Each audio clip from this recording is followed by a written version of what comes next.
नमस्कार दोस्तों, स्वागत है आपका ओनली पीसीएस पर। विविधा सीरीज़ में हमारा ये डे 50 डेज़ प्रोग्राम जो चल रहा है, उसमें ये अगला वीडियो है डे 15 का। और इसमें हम लोग आरओ एआरओ जो प्री हुआ था 2023 जो कैंसिल हो गया था पेपर, उसके महत्वपूर्ण तथ्य देखेंगे एवं ये देखेंगे कि अब पैटर्न किस तरीके से बदल रहा है, साथ ही स्रोत उसके क्या हो सकते हैं पढ़ने के लिए, आगे आपको कैसे तैयारी करनी है। तो ये देखिए 100+ प्रश्नों की सीरीज़ है और ये यूपी पीसीएस एवं आरओ एआरओ दोनों के लिए है।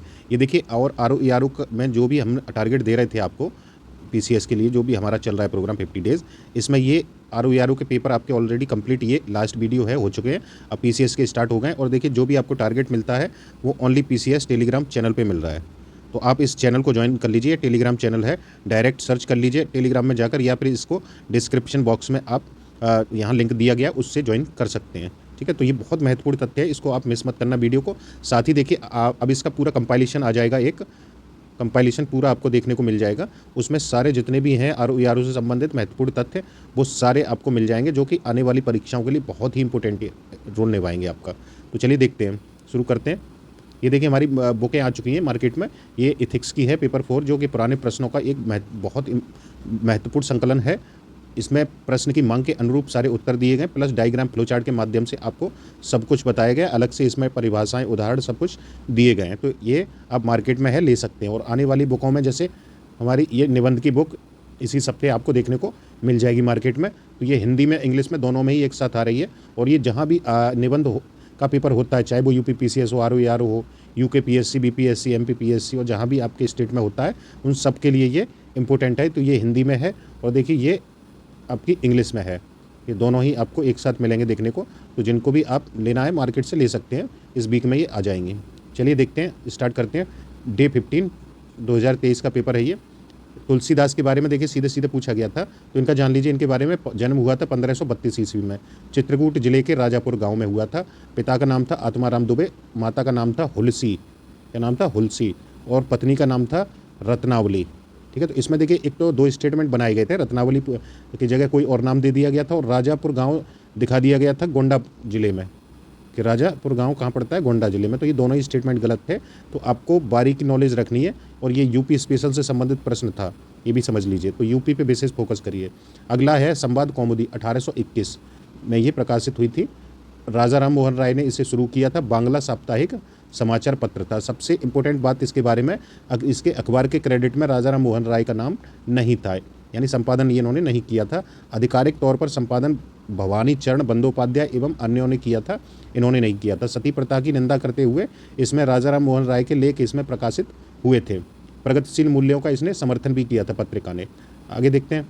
अब इसमें देखिए आगे सीधे सीधे डेट इसमें पूछ सकता है। और ये भी बता दें कि जो पीसीएस होने वाला है आपका अक्टूबर में, इस प्रश्न पत्र से आपको सीधे सीधे हो सकता है 4 से 5 प्रश्न सीधे मिल जाएं, और इनडायरेक्ट रूप से ये कई प्रश्नों में रोल निभाए ये वाला प्रश्न पत्र, तो इसलिए मिस नहीं करना है आपको।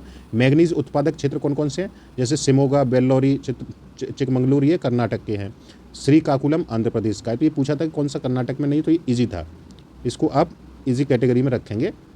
शीर्ष उत्पादक राज्य इसके कौन कौन से हैं, तो मध्य प्रदेश, एमपी 34% के साथ शीर्ष पर है, महाराष्ट्र 24% के साथ शीर्ष पर है, वहीं उड़ीसा 18% के साथ तृतीय नंबर पे है। तो एमपी, महाराष्ट्र और उड़ीसा ये शीर्ष 3 राज्य हैं मैग्नीज उत्पादक। इंडियन मिनरल ईयरबुक 2021 के अनुसार अभी यही शीर्ष पर हैं, तो इन्हें आप याद कर लीजिए। नंदिनी कृषक समृद्धि योजना, तो इससे संबंधित प्रश्न पूछा गया था, और ये नंद बाबा मिशन के तहत इसके हिस्से के रूप में शुरू की गई है। तो आपको कमेंट बॉक्स में बताना है कि इसकी डेट शुरू होने की कब है, और साथ ही नंद बाबा मिशन कब शुरू हुआ था, इन दोनों की डेट आपको कमेंट बॉक्स में बतानी है। तो ये देखिए योजना का यूपी सरकार की योजना है, और ये मवेशियों की नस्ल सुधार एवं दूध उत्पादन बढ़ाने के लिए शुरू की गई थी। 10 मंडल के जो मुख्यालय हैं उनमें ये प्रथम चरण में 2023-24 में शुरू की गई है। केवल इसमें साहिवाल, गिर, थारपारकर और गंगातीरी प्रजातियों की दुधारू गायों को ही शामिल किया गया है इसमें। तो ये भी जान लीजिए, गंगातीरी किसकी प्रजाति होती है, गाय की होती है। तो ये केवल इन्हीं के लिए शुरू की गई है। और मोस्टली लोगों ने ये गलत किया था, क्योंकि केवल शब्द जहाँ देखते हैं ना, वो ऐसा जो यूपीएससी का जो चलन है उसके आधार पर लोग इसे गलत ही मान लेते हैं, लेकिन ये सत्य था। और लाभार्थी वाला ये जो ऑप्शन था, इसमें बोला गया था गोपालन या महिष पालन का कम से कम 3 वर्ष का अनुभव होना चाहिए। तो उसमें महिष पालन ऑप्शन में नहीं था, गोपालन इसमें दिया गया था। तो ये दोनों के लिए है, और 3 वर्ष की जगह 1 वर्ष अनुभव इसमें ऑप्शन में दे दिया गया था, तो वो गलत था। तो 3 वर्ष का कम से कम होना चाहिए। जूट उत्पादन में एफएओ के अनुसार भारत प्रथम पे, बांग्लादेश द्वितीय पे है। और भारत सरकार के अनुसार जो कृषि एवं किसान कल्याण मंत्रालय के agricultural statics at a glance 2022 के अनुसार बांग्लादेश प्रथम पे है, भारत द्वितीय पे है। तो ये चीज़ें दोनों याद रखिए। गुप्तकालीन प्रशासनिक विभाजन देख लीजिए, तो इसमें राष्ट्र सबसे बड़ी इकाई थी, इसका प्रमुख था सम्राट। राष्ट्र देश या भुक्ति में विभाजित थे, जिसका प्रशासक था उपरिक, और भुक्ति या देश विषय में विभाजित थे, विषय बीथी में और बीथी ग्राम में। तो विषय का प्रधान कौन होता था? विषयपति। बीथी का आयुलन या बीथी महत्तर, ग्राम का ग्रामिक या अष्टकुलाधिकारी। ठीक है, तो ये हो गए। आगे देखते हैं व्यक्तिगत सत्याग्रह। यहाँ थोड़ी सी क्लियरिटी कम आई है, लेकिन आप सुन लीजिए। इसे सीमित सत्याग्रह बोला गया था। 17 अक्टूबर 1940 को शुरू हुआ था। सीमित रखने का उद्देश्य क्या था? तो द्वितीय विश्व युद्ध के दौरान भारत में बड़े पैमाने पर उथल पुथल के कारण ब्रिटेन को शर्मिंदा न होना पड़े, इसके लिए ये शुरू किया, सीमित रखा गया था। राष्ट्रीय कृषि उपयोगी सूक्ष्म जीव ब्यूरो, ये मऊ में है संस्थान, जो है कहाँ है? मऊ में। भारतीय कृषि प्रणाली अनुसंधान संस्थान कहाँ है? मेरठ में। तो ये दोनों ही ऑप्शन आपके नए थे, बाकी आपसे सब आ रहा होगा क्योंकि रिपीटेड थे। ये दोनों ऑप्शन नए थे, तो इन दोनों को देख सकते हैं, हो सकता है यूपीपीसीएस में फिर से मिल जाएंगे, तो इसलिए दोनों को याद कर लीजिए। एगमार्क अधिनियम कब आया है? पहला तथ्य तो यही है, 1937 में आया ये, और कृषि उत्पादों की गुणवत्ता का सूचक है ये। जारी कौन करता है? तो भारत सरकार के विपणन तथा निरीक्षण निदेशालय द्वारा ये जारी किया जाता है। स्विमिंग पूल के वास्तविक गहराई से कम गहरा प्रतीत होने का क्या कारण है? तो ये अपवर्तन या रिफ्रैक्शन इसका कारण है। यूपी संगीत नाटक अकादमी के बारे में पूछा गया था। इसकी स्थापना 13 नवंबर 1963 को हुई थी लखनऊ में। चित्रकारी देखिए, मधुबनी बिहार की है, लेपाक्षी आंध्र प्रदेश की, पट्टचित्र उड़ीसा की है, बार्ली महाराष्ट्र की है। मिराते सिकंदरी, ये गुजरात के सुल्तान महमूद बेगड़ा के राज्य की सुख समृद्धि का वर्णन दिया गया है। साथ ही व्यापारिक मार्गों की सुरक्षा के उचित प्रबंधों का भी इसमें कैसे प्रबंधन थे उनका भी वर्णन किया गया है। इसका लेखक कौन था? सिकंदर इब्न मोहम्मद गानसू। तो ये आप याद रखिए। इस पेज को हम बदल देंगे पीडीएफ में, तो बाकी अब देख लीजिए। गाज़ा पट्टी, ये देखिए करंट से रिलेटेड था, उस समय गाज़ा पट्टी हाईलाइट था, कई सारे वह बार अभी चल भी रहे हैं। तो ये पूछा था गाज़ा पट्टी की सीमा किससे लगती है? तो मिस्र एवं इजराइल दोनों से ही लगती है इसकी। साइमन कमीशन देखिए भारत 2 बार आया था, थोड़ा डिटेल में पूछा गया था ये अंदर घुस के। पहली बार आया था 3 फरवरी से 31 मार्च तक 1928 तक। दूसरी बार 11 अक्टूबर 1928 से 13 अप्रैल 1929 तक। लाल मिट्टी का रंग लाल क्यों होता है ये पूछा गया था। तो ये इसमें यह था कि लौह तत्व के उच्च प्रतिशत के कारण नहीं होता है, इसके बजाय लौह के व्यापक प्रसार के कारण इसका लाल रंग होता है। इसमें देखिए कमी किस किस की होती है? नाइट्रोजन, फास्फोरस, मैग्नीशियम, ह्यूमस आदि की कमी होती है। समृद्ध किससे होती है? तो ये पोटास से समृद्ध होती है। कलकत्ता निगम अधिनियम कब आया? 1899 में लॉर्ड कर्जन के समय। मेरे लिए संदेश ग्रेनाइट में उकेरा गया है, जिसे कयामत की चट्टान से काटा गया है कि हमारा काम न्याय संगत है और कायम रहेगा। ये लॉर्ड कर्जन ने कहा था, ग्रेनाइट वाली उक्ति। तो पूछ सकता है आपसे सीधा सीधा। आर्टिकल 88 में दिया गया है कि जो महान्यायवादी होता है वो संसद के दोनों सदनों में बैठकों में भाग ले सकता है। किसी समिति में जिसका वो मेंबर बनाया गया है उसमें भाग लेने या बोलने का अधिकार उसे है, परंतु मतदान का अधिकार नहीं है। और आर्टिकल 105 के 4 क्लॉज 4 में बोला गया कि संसदीय जो भी उन्मुक्तियां वे विशेषाधिकार संबंधी उपबंध समान रूप से लागू होंगे। जैसे सांसदों को मिलते हैं विशेषाधिकार और उन्मुक्तियां, वैसे ही किसे मिलेंगे? महान्यायवादी को। तो ये चीज़ें बोली गई हैं। वन्यजीव संरक्षण अधिनियम 1972 में देखिए ये दोनों पर ही लागू होता है, जंगली एवं बंदी दोनों जानवरों पर। प्रोजेक्ट एलिफेंट 1992 में आया था, यह भी दोनों पर लागू होता है। हिमालय का दक्षिणी ढलान, याद रखिए कौन सा? दक्षिणी ढलान। उत्तरी ढलान की तुलना में यहाँ वर्षा एवं सूर्यातप ज़्यादा प्राप्त होता है और इस कारण यहाँ पे सघन वनस्पतियाँ भी पाई जाती हैं। राजधानी देखिए, रीगा किसकी है? लाटविया की। एम्स्टर्डम नीदरलैंड की है। जागरेब क्रोएशिया की है। स्विट्जरलैंड की है बर्न। अल्ताई पहाड़ियाँ एशिया में पड़ती हैं। अब देखिए कुछ झूमिंग कृषि के नाम पूछे गए थे, जिन्हें विभिन्न जगह यानी अलग अलग देशों में नाम अलग अलग दिए गए। झूमिंग देखिए दक्षिण पूर्व एशिया में बोला जाता है। मिल्पा मैक्सिको एवं मध्य अमेरिका में बोला जाता है। लदांग इंडोनेशिया में बोला जाता है। प्रश्न में आपको इंडोनेशिया की जगह श्रीलंका कर दिया गया था, तो इसलिए यही गलत था। मृदा अपरदन के चरण क्या क्या हैं जो मिट्टी के नुकसान के बढ़ते क्रम में? तो सबसे कम क्षरण होता है बौछारी क्षरण जिसे बोलते हैं, उसके बाद परत क्षरण, उसके बाद नलिका, फिर अवनालिका। तो इंपॉर्टेंट है ये। राइन नदी, ये देखिए कई बार रिपीटेड क्वेश्चन है। राइन नदी में दक्षिणी जर्मनी की औद्योगिक गतिविधियों के लिए महत्वपूर्ण मार्ग है ये। प्रश्न में क्या किया गया था? तो यहाँ उत्तरी जर्मनी कर दिया गया था, इसलिए ये स्टेटमेंट गलत हो गया था। तो याद रखिए, माइन्यूट लेवल पे चीज़ों को स्टेटमेंट में पढ़ा करिए जब भी प्रश्न पत्र पढ़ें आप। तो अरब प्रायद्वीप देखिए, इस पर कौन कौन से देश आते हैं? Saudi Arab, Yemen, Oman, UAE, Bahrain, Qatar और कुवैत।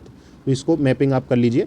मैप उठाइए और इन चीज़ों को देखा करिए, जो भी प्रश्न पूछिए वहीं से आपकी मैपिंग भी तैयार हो जाती है। ग्रेट बैरियर रीफ ऑस्ट्रेलिया के उत्तर पूर्वी तट पर स्थित है, लगभग 2300 किलोमीटर इसकी लंबाई है। प्रश्न में 2500 किलोमीटर दे दी गई थी जो कि गलत थी।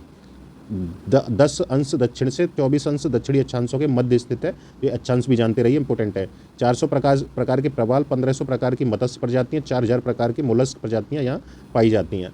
अवध देखिए स्वतंत्र राज्य कब बना था? मोहम्मद शाह रंगीला के काल में। संस्थापक सादत खान थे और सैयद बंधुओं के विरुद्ध जो रचे गए षड्यंत्र में मोहम्मद शाह का पक्ष लिया था इन्होंने, इसलिए इन्हें बुरहान मुल्क की उपाधि दी गई और साथ ही 5 हजारी और 7 हजारी का मनसब भी दिया गया। एशियन ड्रामा किसकी पुस्तक है? गुन्नार मिर्डल की। Wealth of nation Adam Smith की। General theory of employment, interest and money, ये जेएम कीन्स की पुस्तक है। Principle of political economy and taxation, ये किसकी पुस्तक है? डेविड रिकार्डो की। तो ये देखिए, आप इसको सीधे सीधे ऐसे प्रश्नों के लिए लूसेंट को प्रेफर कर सकते हैं। लूसेंट आप अच्छे से पढ़िए, ऐसे जो तथ्य होते हैं वो लूसेंट में आपको सीधे मिल जाएंगे। राज्य ललित कला अकादमी 1962 में स्थापित हुई है। यूपी संगीत नाटक अकादमी कहाँ है? लखनऊ में 1963 में स्थापित हुई है। भारतेंदु नाट्य अकादमी लखनऊ 1975 में स्थापित हुई है। अयोध्या शोध संस्थान, जिसे अब अंतर्राष्ट्रीय रामायण एवं वैदिक शोध संस्थान कहा जाता है, नाम बदल दिया गया, 1986 में स्थापना हुई है।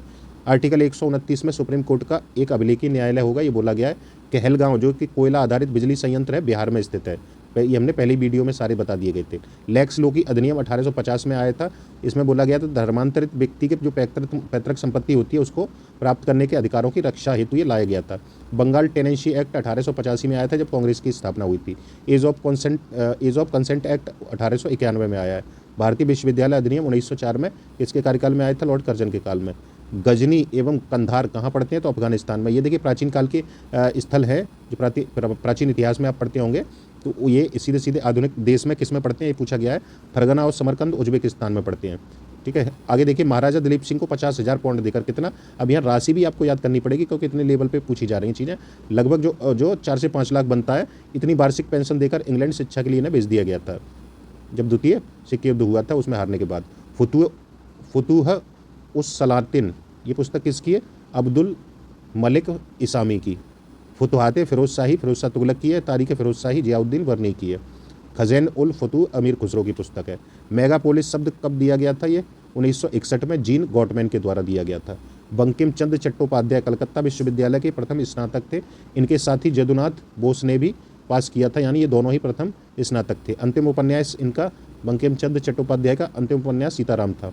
चीनी मंदिर कहाँ पड़ता है? तो ये श्रावस्ती में। और 52 इमली शहीद स्थल कहाँ पड़ता है? फतेहपुर में। एमपीडा, जिसे समुद्री उत्पाद निर्यात विकास प्राधिकरण बोला जाता है, 1972 में स्थापित हुआ था। मुख्यालय कोची में था और इसका क्षेत्रीय मुख्यालय कलकत्ता में था। इलाहाबाद बैंक की स्थापना 1865 में। पंजाब नेशनल बैंक की स्थापना 1894 में हुई थी। अवध कॉमर्शियल बैंक की स्थापना 1861 में हुई है। दी अलायंस बैंक ऑफ शिमला 1874 में स्थापित हुआ है। ये सब आपको लूसेंट में दिए गए फैक्ट हैं, इसलिए लूसेंट को आपको मिस नहीं करना है। रानीगंज में कोयले का प्रथम उत्पादन कब शुरू हुआ? 1774 में। कोल इंडिया लिमिटेड यानी CIL की स्थापना 1975 में हुई है। कोयला खदानों का राष्ट्रीयकरण 1973 में हुआ है। और राष्ट्रीय कोयला विकास निगम NCDC की स्थापना 1956 में हुई है। नई शिक्षा नीति 2020 में पाठ्यक्रम को 4 भागों में डिवाइड किया था, 5, 3, 3, 4। तो 5 में देखिए इसे 2 स्टेज में डिवाइड किया गया है। आंगनबाड़ी या पूर्व प्राथमिक की 3 वर्ष और दूसरे स्टेज में कक्षा 1-2 की 2 वर्ष। इन दोनों में ही 3 से 8 वर्ष तक के बच्चों हेतु ये शुरू किया गया है। वहीं 3-5 के बाद जो 3 है, ये 3 जो प्रारंभिक या प्राथमिक शिक्षा के लिए रखा गया है, इसमें कक्षा 3 से 5 तक के बच्चों के लिए ये बनाया गया जिनकी आयु 8 से 11 वर्ष तक की हो। पिछवई चित्रकला श्रीनाथ या कृष्ण से संबंधित थी। ये बैंकों का राष्ट्रीयकरण का प्रथम चरण जुलाई 1969 में हुआ। क्षेत्रीय ग्रामीण बैंकों की स्थापना अक्टूबर 1975 में हुई है। बैंकों के राष्ट्रीयकरण का दूसरा चरण अप्रैल 1980 में हुआ। नाबार्ड की स्थापना जुलाई 1982 में हुई है। शुष्क वन अनुसंधान संस्थान जोधपुर में है। हिमालय वन अनुसंधान संस्थान शिमला में पड़ता है। उष्णकटिबंधीय वन अनुसंधान संस्थान जबलपुर में है। वन अनुसंधान संस्थान देहरादून में पड़ता है। बीज गुणन प्रारंभिक से लेकर अंतिम चरण तक के क्रम क्या है? तो इसमें पहला चरण है केंद्रक बीज, दूसरा है प्रजनक बीज, तीसरा है आधारीय बीज और चौथा है प्रमाणिक, जो भी प्रमाणित बीज होता है वो। तो ये सीधा सीधा आपका रिपीटेड प्रश्न है, लेकिन लोगों को लगा कि नया है ये देखिए सीधा सीधा आप देखेंगे जो PCS मेंस के पुराने पेपर जो ऑब्जेक्टिव होते थे उसमें ये दिया गया था। ये आपको 2007-8 के लगभग में पूछा गया प्रश्न है, तो ये सीधा रिपीटेड था, है ना। तो आप पुराने प्रश्नों को बेहद अच्छे से पढ़िए। पाई मेसान की खोज 1947 में सेसिल पावेल के द्वारा हुई थी। इलेक्ट्रॉन की 1897 में टॉम्सन के द्वारा हुई थी। प्रोटॉन की 1886 में गोल्डस्टीन के द्वारा की गई। न्यूट्रॉन की 1932 में चैडविक के द्वारा की गई है। मुरादाबाद सेज यानी स्पेशल इकोनॉमिक जोन उत्तर भारत में यूपी सरकार द्वारा विकसित ये पहला सेज है। बंगाल ब्रिटिश इंडियन सोसाइटी 1843 में स्थापित हुआ कलकत्ता में। स्थापना एवं इसके पहले अध्यक्ष जॉर्ज थॉमसन थे। इनको यह द्वारकानाथ टैगोर द्वारा इंग्लैंड से भारत ये लाए गए थे। किसके द्वारा? द्वारकानाथ टैगोर के द्वारा। क्रम पूछा गया था। ये देखिए, अब देखिए जो हाईलाइटेड शासक हैं मध्यकालीन, उन पे फोकस ना करने के जगह अब जो छोटे छोटे जो कार्यकाल रहे उन ऐसे शासकों के क्रम पूछ रहा है आयोग। तो यहाँ पर लूसेंट से आप हेल्प ले सकते हैं। खिज्र खान 1414 से 1431 रहा इनका कार्यकाल। मोहम्मद शाह का 1421 से 1434। मुबारक शाह का, ठीक है, मोहम्मद शाह का 1434 से 1445।